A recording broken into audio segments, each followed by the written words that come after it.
how to find access your information settings on Facebook Lite. Hello guys, in today's video I'm gonna show you how to find access your information settings on Facebook Lite. First thing, go to Facebook Lite.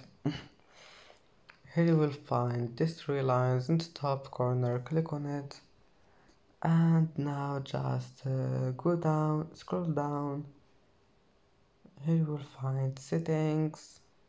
Click on it and scroll down again until you find this one. You can find it in your information category.